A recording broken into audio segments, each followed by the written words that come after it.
Do another backfill on a foundation here. This one, there was an existing house here, and we ended up lowering these garage footers and the porch footers down a lot.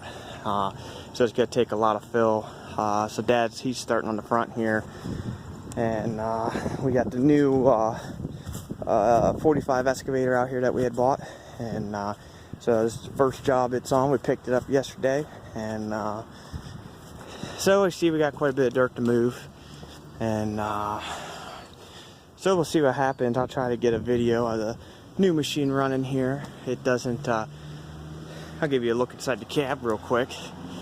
The only problem I see with it, there's no cup holder.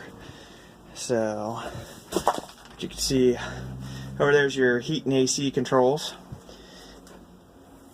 And then, yeah, Mike, go ahead. And got your regeneration controls in the back, and just everything else. So I'll give a review here a little bit later. We're all done here. The rain caught up with us, which always makes it fun. But as you can see, it didn't level up too bad. We got some little bit of dirt left to work with when I come in to rough grade it, and so this back leveled up pretty nice.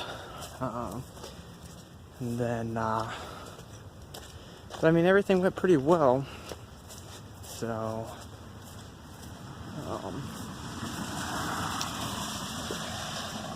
the front actually finished up halfway decent.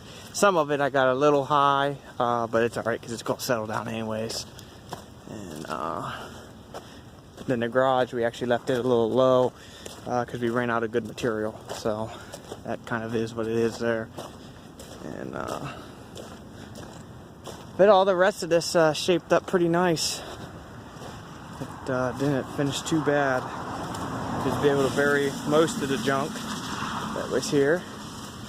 And this side obviously needs more against the house, but we'll do that later. But yeah, so that's it. So it shaped up pretty good. So I will see you on the next one.